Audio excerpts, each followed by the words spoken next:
Et maintenant, la potion magique de... Pollution, hormones, sucre, bisphénol, aspartame, ménel, Monsanto, industriel. Mais où allons-nous? Je crois que c'est cool. Bonjour tout le monde. On a pas mal causé sucre, insuline, poids ces derniers temps. Eh ben, on va continuer. Perso, je trouve ça vraiment palpitant et ça vous donne plein de billes pour maigrir, pour passer le cap de la ménopause, pour dégripper et huiler votre cerveau, pour calmer les inflammations qui vous font la vie dure. Alors que vous rêvez d'une bonne vieille vidange avec 20 points de contrôle gratuits. Avant de continuer, allez voir ou revoir quand même la potion 54 sur le sucre, sinon il va vous manquer, je pense, des billes pour bien comprendre celle-ci, qui sera un peu plus longue que d'habitude. N'oubliez pas que je propose sur mon site des programmes de suivi en naturo. Parfois, ça vaut le coup d'être coaché quelques mois. N'hésitez pas à faire la pub de mon site, c'est valiamage.com, tout simplement. On peut aussi me soutenir en m'offrant un petit café sur ko-fi.com. Merci infiniment à celles et ceux qui m'ont déjà soutenu. Il y en a même qui m'ont abonné à des cafés tous les mois. Alors là, c'est franchement trop sympa. Vraiment, ça me touche beaucoup. Non seulement ça m'aide vraiment, mais en plus, ça fait chaud au cœur. Bon, on a compris que les glucides, les sucres, sous quelque forme qu'ils soient, ne sont pas indispensables dans l'assiette. Et il y a plein de toubibs qui décrivent tout un tas de pathologies liées à cette consommation de glucides. Poids, diabète, Alzheimer, Charcot, Parkinson, arthrose, cardiopathie, artériopathie, acné, eczéma. La liste, elle est super longue en fait. Mais alors, c'est comment la vie sans glucides? Eh bien, c'est une vie dite en mode cétogène. Pourquoi? Parce qu'en l'absence de glucides, le foie va fabriquer des cétones. Ces cétones, ce sont des composés tirés très facilement et très rapidement du gras et qui remplacent allègrement le glucose pour fabriquer l'ATP, c'est-à-dire l'énergie dont toute cellule a besoin H24. Et oui, fini le glucose, on carbure aux cétones. S'il y en a qui s'étonnent, faudra pas s'étonner. On est un peu comme une voiture hybride qui passe de l'essence aux électrons, de façon automatique quand il n'y a plus d'essence. La batterie, c'est notre tissu adipeux, notre graisse corporelle. Si plus d'essence, c'est-à-dire plus de glucose, on passe en mode cétose nutritionnelle, en tirant sur nos batteries de graisse. Pas de panique, c'est une carburation parallèle que nous connaissons depuis des millions d'années. C'est cette carburation qui a permis aux préhumains et à bien d'autres animaux de perdurer jusqu'à maintenant. Les glucides étaient rares, très saisonniers, ils s'en gavaient durant les 2 ou 3 mois où les fruits étaient dispos. Ces glucides se transformaient en gras, bon ça n'a pas changé, et ces gras reconstituaient le stock d'énergie cétonique pour les mois suivants. En fait, on attaquait l'hiver, les batteries pleines, et on les reconstituait l'été. Bon, nous on a été livrés sans la notice, du coup on mange des glucides 365 jours sur 365, pas de bol. C'est cette carburation cétonique qui est utilisée quand on jeûne. C'est pour ça qu'il ne faut pas jeûner trop longtemps si on manque de gras, voire pas du tout si on est maigre. Sinon, ce sont les muscles qui sont sollicités et transformés en glucose, et ça, c'est pas trop cool. Donc, si on décide de s'affranchir des glucides, que nous reconnaissons enfin comme étant la plus grande drogue de notre histoire, avec accoutumance et dépendance, comme étant la plus tueuse et la plus invalidante de toutes les substances courantes, comme étant la cause majeure de toutes nos dégénérescences, on arrête d'en manger, tout simplement. Sauf aux occasions occasionnelles, évidemment. Et nous, on n'est pas des tristes cires, on croque la vie à pleines dents, car il nous en reste moins des dents quand on ne mange plus de glucides. Mais qu'est-ce qu'on va manger alors? La panique s'installe. Le suspense est à son comble. Je rappelle qu'il n'y a aucun glucide indispensable à la vie, alors qu'il y a des protéines et des lipides qui sont dits essentiels. Si on n'en mange pas, on meurt. Donc tranquille, ce n'est pas le cas des glucides. Eh bien, comme j'ai dit toujours, un repas normal est toujours constitué majoritairement du méga nutriment suivant. Les légumes de toutes les couleurs. Et s'ils sont oranges ou rouges, interdiction de les cuire. Donc carottes et betteraves, oui, mais crues. Râpées avec une bonne huilette, par exemple. Vous trouverez de la controverse dans les bouquins sur le mode cétogène au sujet des betteraves et des carottes. Le secret pour les manger et profiter des antioxydants majeurs qu'ils apportent, il ne faut surtout pas s'en passer, c'est de les manger toujours crus et par ration n'excédant pas 150 grammes par jour. Leur index glycémique cru reste faible en fait. Donc on avale un saladier de légumes verts à feuilles, de légumes couleur, plus ou moins crus et cuits. J'ai dit un saladier, pas 3 feuilles qui se battent en truelle sur le bord de l'assiette comme au resto. On s'est bien compris. Pour qu'elle soit bonne cette salade, ou qu'il soit bien goûteux tous ces petits légumes vapeur, on les asperge de gras, copieusement. On n'a pas peur, on se lâche sur l'huile d'olive, de colza, de noix, de cameline, de lin. Si on mange du beurre et de la crème fraîche, eh ben on y va. Et on rajoute des aromates, des olives, des avocats, des graines de chia, de lin, de sésame, de tournesol, de chanvre, de courge, que sais-je. On mange des fruits à coque aussi, comme les noisettes, les amandes, les noix diverses. Mais attention, ça contient un peu de glucides, donc il faut compter au début. En revanche, c'est très protéiné et gras, donc pour ça, on les adore. La purée de noisettes dans le déca, c'est une tuerie.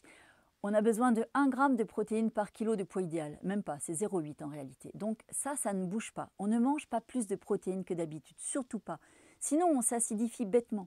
On privilégie le tofu, les œufs, et si on mange du muscle d'animaux, on ne cherche pas le moins gras car on veut du gras, plein de gras.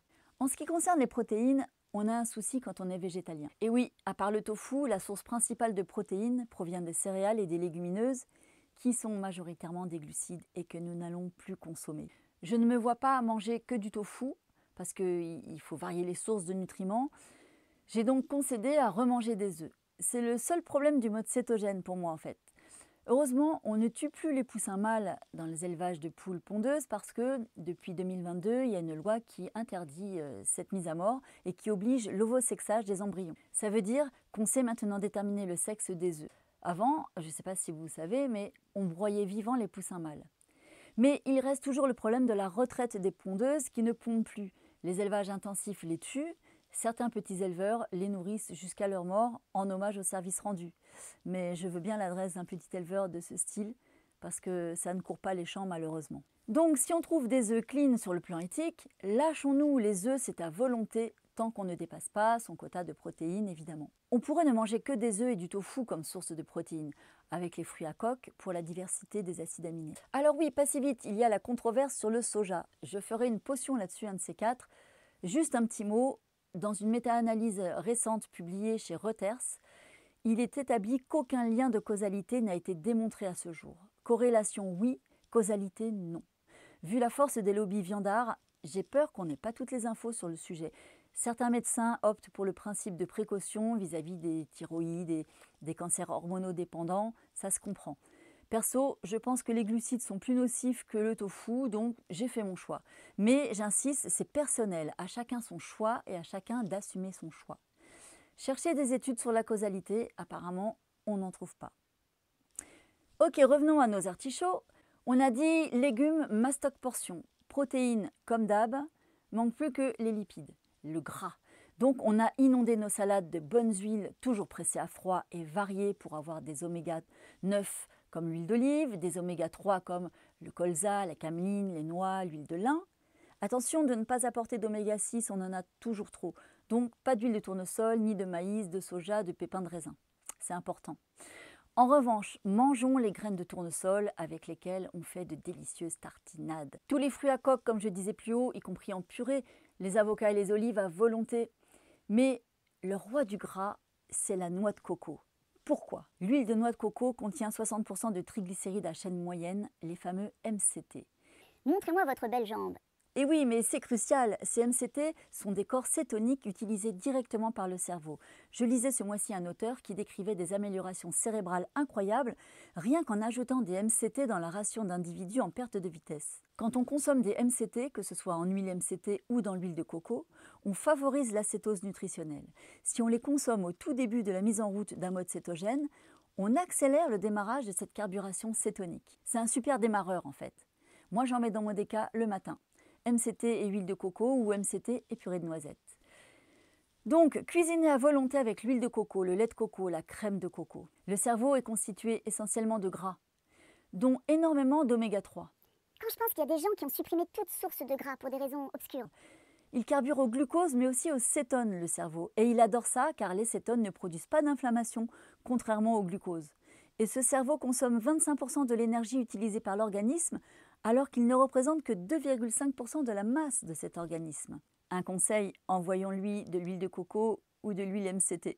Le mode cétogène est assez facile à mettre en place en fait. Au début, le passage d'une carburation à l'autre peut provoquer 2 ou 3 jours de malaise avec nausées, maux de tête, des fatigues inhabituelles, surtout si on n'a jamais jeûné. Ensuite, ça roule tout seul. On n'a plus jamais de malaise d'hypoglycémie, bien que celle-ci soit extrêmement basse. Il y a des pièges tout de même. Beaucoup de gens ont tendance à remplacer les glucides par des protéines et non du gras. C'est un problème. Un problème parce que les protéines en excès sont transformées en glucose et donc réduisent, voire annulent la cétose. Elles entraînent d'ailleurs une montée superflue de l'insuline, et ça c'est vraiment l'horreur. Elles acidifient l'organisme et vont provoquer à la longue des pathologies liées à cet état. J'ai fait une potion là-dessus, c'est la numéro 11. Alors que les lipides, eux, ils vont être transformés en cétones qui protègent l'organisme. Ça a été très étudié. Dans les mitochondries, on adore les cétones. Beaucoup de maladies dégénérescentes sont liées à un dysfonctionnement des mitochondries. Tout revient dans l'ordre, très souvent, si on remplace le glucose par des cétones.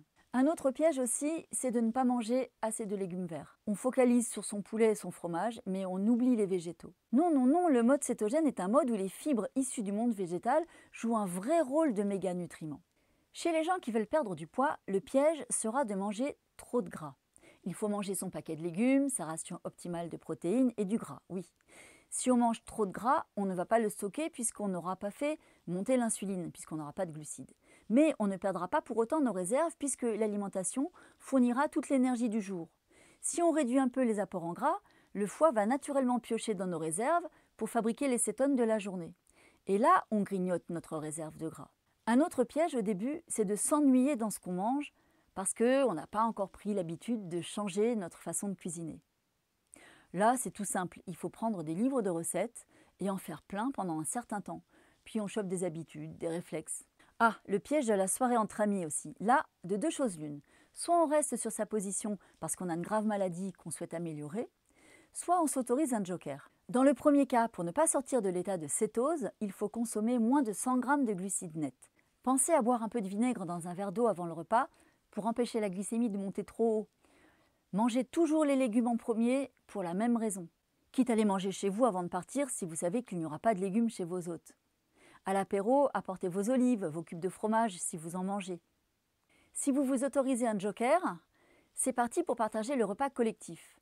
Pour limiter la glycémie, pareil, le vinaigre et les légumes en premier si possible. Proposez d'apporter le dessert, comme ça vous faites un super gâteau céto avec un édulcorant bien choisi. Apportez une batavia bien croquante déjà lavée que vous pourrez manger en début de repas ou à l'apéro, un peu comme on mange des chips. Avec mes enfants, on appelait ça des chips vertes, les sachets d'iceberg qu'on engloutissait plus vite que les chips d'ailleurs. Le piège des édulcorants, et oui, l'idée c'est de se déshabituer du goût sucré parce que le cerveau fait sécréter de l'insuline rien qu'en percevant le goût sucré dans la bouche. Parfois même rien qu'en pensant au goût sucré, on sécrète de l'insuline. C'est comme ça qu'il y en a qui grossissent rien qu'en regardant une vitrine de pâtisserie. C'est pas une image. Car je rappelle que c'est l'insuline qui stocke le gras. Pas d'insuline, pas de stock de gras. Et c'est là qu'on peut être inégaux sans que ce soit notre faute. L'insuline en excès peut aussi nous donner envie de manger du sucré, d'où ces appels au sucre qui viennent d'on ne sait où. Donc en théorie, je dis non aux édulcorants, mais il y a la pratique. Si on choisit un édulcorant qui n'impacte pas l'insuline, comme la stevia pure et l'allulose, alors lui c'est le top, on peut tout à fait s'organiser un décrescendo du goût sucré en mettant de moins en moins dans les préparations au fil du temps. Donc l'édulcorant c'est 1 choisi, 2 de moins en moins, 3 pas tous les jours. Je vous mets une petite recette de crackers coco en commentaire si vous voulez. Je reviens sur les jokers. C'est important les jokers. Ils font partie du mode cétogène. Surtout si on veut rester dans ce mode sur le long terme. Combien de personnes pourtant super motivées se sont arrêtées trop tôt parce qu'elles ne se sont jamais autorisées les jokers? Les glucides ne sont pas indispensables. Mais notre vie sociale, si. Et la vie sociale, pour beaucoup, c'est le partage d'aliments, souvent glucidiques hélas. Sauf si on vit dans une communauté céto-sectaire, ce que je ne vous souhaite évidemment pas.